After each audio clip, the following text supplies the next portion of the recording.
Jangan lupa subscribe channel TV9 Lombok News dan nyalakan notifikasinya.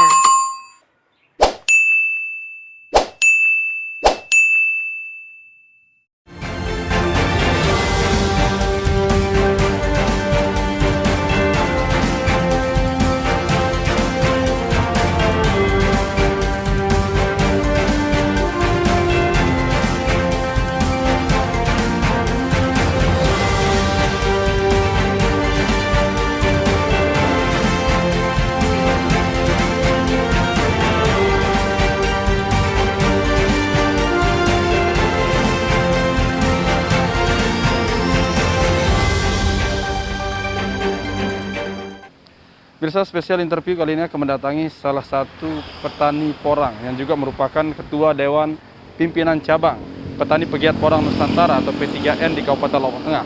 Beliau adalah Pak Zultiadi. Kita ingin mengetahui sejauh mana kemudian komunitas porang ini mampu memberikan efek ekonomi di tengah para petani di Kabupaten Lombok Tengah. Dan bagaimana sebenarnya karena porang ini merupakan salah satu komoditas ekspor menjadi bahan mie, tepung, dan lain sebagainya. Dan yang terbanyak adalah mereka di porang-porang ini dikirim ke luar negeri. Kita langsung saja menemui beliau di Sekretariat Porang di Kabupaten Lombok Tengah.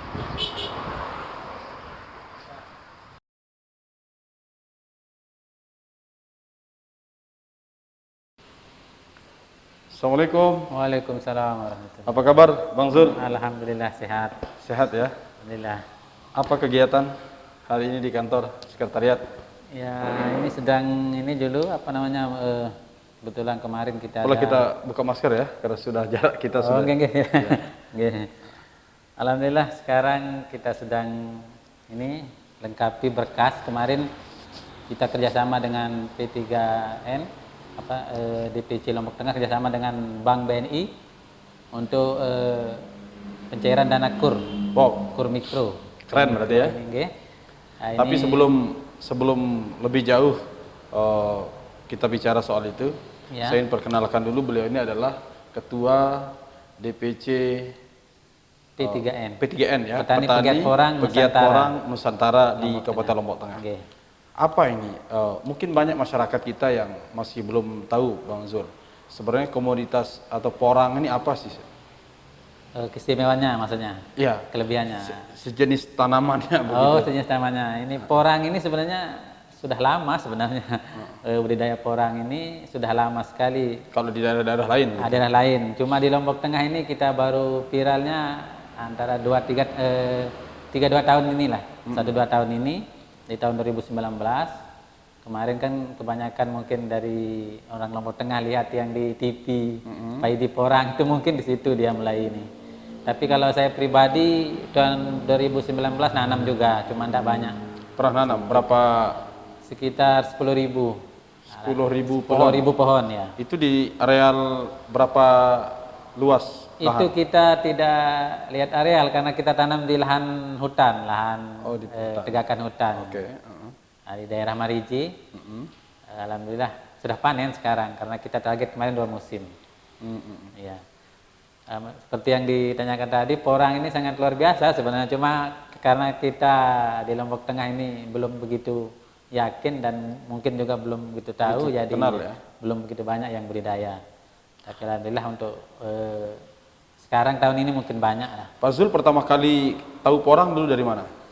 Tahu porang dulu sebenarnya dulu kita 2015 kan sudah ada bantuan dari kehutanan. Setiap kelompok dulu dikasih Kementerian ya kehutanan dulu dikasih 200 kilo per kelompok dulu. Cuma itu kita, di 2015. Ya 2015. Cuma kita dulu tidak tidak tahu apa itu porang, bagaimana hasilnya. Sekedar dikasih, tidak dibina, jadi ada yang tidak mau tanam begitu. Ada yang dibuang? Ada yang dibuang, ada yang tanam tapi mungkin ketuanya itu saja. Termasuk saya juga tidak mau tanam dulu. Iya, begitu.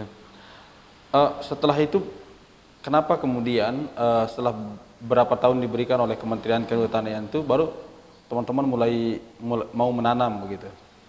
Ya sebenarnya. Sejak kapan? Intinya kemarin ini dari viralnya di media. 2015 kan diberikan bantuan oleh Kementerian Kehutanan dalam bentuk bibit. Ya bentuk bibit dulu. Bibitnya. Buah dengan Tapi pada isi. pada waktu itu kan tidak tidak direspon dengan baik lah, karena mungkin belum mengetahui porang itu apa. Tetapi sejak tahun kapan mulai Bang Zul bersama teman-teman itu mulai menanam porang lagi? Kalau mulai menanam dari tahun 2019. 2019. Cuma dulu itu kita kurang minat karena mungkin dari harga juga, karena kita tidak tahu. Dulu 2018 juga ada pengepul, istilahnya pendak lah. Dia nyari ke rumah, dia beli dengan harga yang cukup rendah. Waktu itu kalau tidak salah 4.000 dibeli Per kilo? Per kilonya yang umbi, 4.000 sampai 5.000. Itu pun dicampur dengan buah, dengan kataknya. Nah, dibeli root istilahnya kalau bahasa ini, dibeli root, dibeli campur dengan buahnya. Itu makanya kita kurang begitu minat lah untuk budidaya karena harga murah waktu itu.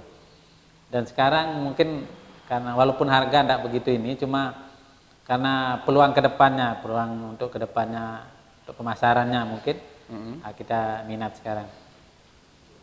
Akhirnya di 2019 baru nanam. Ya baru mulai nanam sudah. Sudah panen berarti? Ya udah panen 2020. 2021 yang sekarang. 2021 Ya sudah panen. sudah panen. Target 2 musim kemarin. Maksudnya target 2 musim itu apa, Bang? Yang target untuk panen kan dia begini sistem porang ini. Ada yang targetkan untuk 1 musim, dia tanam bibit yang agak besar. Oke. Seperti buahnya, katanya yang agak besar dan umbinya pun agak besar. Oke. Nah, yang 2 on seperti itu. Satu kali panen? Satu kali panen, yang 1 musim. 1 musim. Yang 6 sampai 7 bulan. Kalau panennya yang 2 kali musim, dia tanam yang kecil-kecil. Seperti buah itu yang kecil-kecil udah yang ukuran 1 kilo itu sampai 700, nah, seperti itu. Itu yang Bang Zul tanam? Dulu saya tanam kecil-kecil, yang dulu kita masih beli online karena di Lombok ada, cuma agak kurang tahu begitu. Kita beli online dulu di Jawa, pesan. Itu 1 kilonya 300-an lebih harganya waktu itu. Plus ongkir? Plus ongkirnya. Nanam kurang lebih 10.000 begitu sudah. Setelah nanam sekitar 10.000 itu, bagaimana Bang Zul melihat prospeknya? Prospek kedepannya seperti sekarang sudah kita lihat, kebetulan kita nanam dan mau panen juga viral kan, juga booming. Boomingnya kemarin kan di tahun 2019, 2020. Alhamdulillah dapat juga kemarin. Kita jual waktu itu masih harga agak tinggi, 7.000-an. 7.000 per kilo? Per kilonya, 7.200. Dari 10.000 pohon itu berapa duit yang Bang Zul dapatkan? Karena ini kita tidak panen semua, masih sekarang. Kemarin baru kita dapat 2 ton. 2 ton? Ya 2 ton. 2 ton kali 7.000. Oke. Itu kalau modalnya berapa, Bang? Mahal? Modal dulu itu kita karena sendiri ya, modal bibit saja dulu. Modal bibit saja? Ya, modal bibit, tanam sendiri, itulah istimewanya dari porang ini, dia kita tidak terlalu banyak rawat. Tidak terlalu ribet ya? Tidak terlalu ribet. Kita dulu tanam di lahan tegakan hutan, habis itu kita tinggal. Ada lihat pun kemarin di 1 musim, kita dapat juga buahnya, katanya cuma tidak seberapa. Alhamdulillah di tahun 2020 kemarin kita dapat umbinya, 2021. Dapat umbinya lumayan. Itu yang berarti tidak terlalu ribet ya untuk ya betul. Pemeliharaannya. Dan juga dia kan tidak ada hama seperti istilahnya kalau tanaman lain, kalau kita di selatan, kalau jagung karena monyet dia. Terus pupuknya juga kimianya kalau lambat pun susah juga kan. Ini tidak dipupuk? Tidak dipupuk, dia pakai organik saja. Kurang-kurang kita pakai kompos lah. Kalau porang, karena kalau kimia mungkin pabrik kurang setuju, dia kurang mau kalau kimianya ada. Karena ini termasuk porang kan tanaman organik ya, banyak di hutan. Kalau kontur tanah, struktur tanah atau berpengaruh tidak? Berpengaruh juga, cuma kalau di Lombok ini kita terutama yang saya tahu Lombok Tengah, tanahnya masih bagus. Bukan seperti di Jawa karena mungkin asam istilahnya itu tinggi kan. Kalau kita rata-rata di tempat ini, setelah yang survei dari Lombok Timur, Lombok Barat, Lombok Tengah termasuk bagian selatan ini bagus. Bisa ya? Bisa. Walaupun orang kadang kita lihat di YouTube keterangan tidak bisa di dekat dengan laut. Tapi kemarin kita buktikan di Praia Timur dekat laut pun bagus juga. Sampai umbinya sampai 2 kilo lebih 1 musim. Satu musimnya. Yang kita tanam umbi 1 on sampai 2 kilo lebih.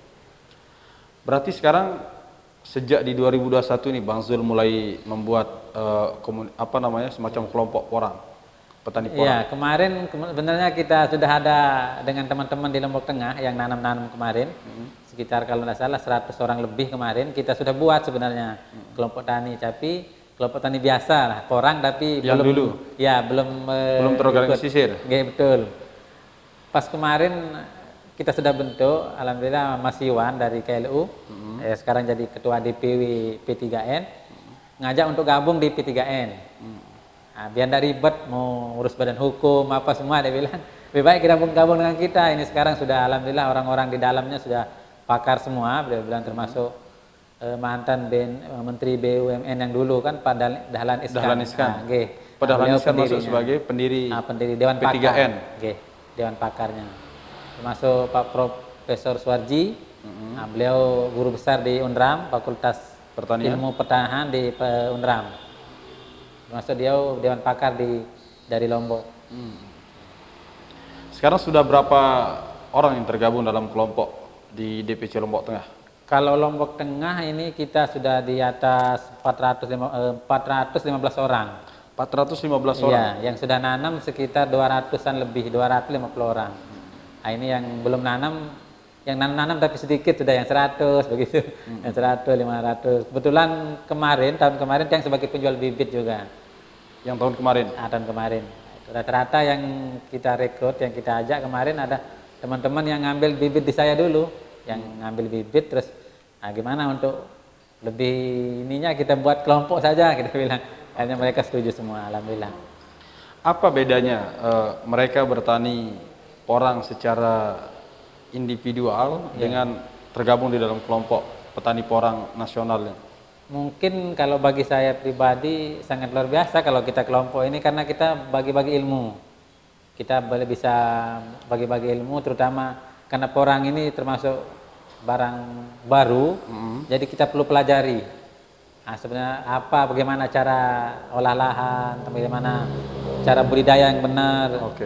Karena walaupun porang ini boleh dibilang tanaman yang gampang, dibuang pun hidup, tapi kita kan mau hasil ekstra maksimal. Nah, jadi kita butuh itu ilmunya.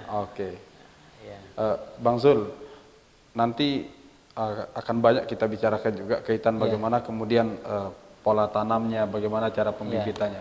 Tapi saya lihat di sekretariat porang ini sudah ada contoh-contoh bibit porang yang sudah ini. Bisa kita lihat langsung bisa ya? Ini ada buahnya. Ini apa Bang? Ini biji spora. Biji sporang?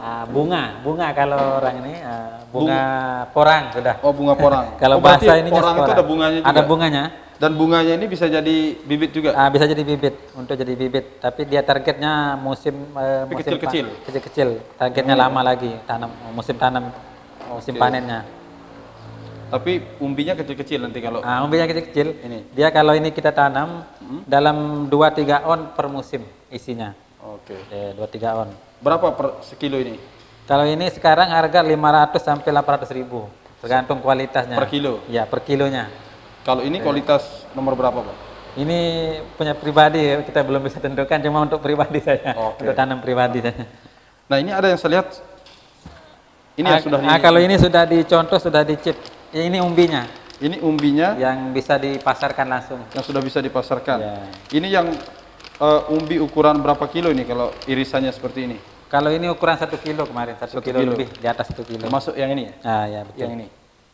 Itu 1 kilo lebih. Kalau yang sudah diiris begini berarti sudah bisa diekspor langsung? Biasanya kalau ini bisa diekspor ke luar, ke China, Jepang, seperti itu. Biasanya ini yang kelompok ini langsung ekspor atau? Untuk sementara kami di Lombok Tengah belum. Lombok Tengah belum. Kalau di DPW sudah? DPW sudah ada. Kemarin kita jual umbi ke DPW, di Akar-Akar, di Lombok Utara. Kebetulan di sana sudah ada chip pengiris untuk iris porang. Di sini belum punya berarti? Kita belum, targetnya sekarang.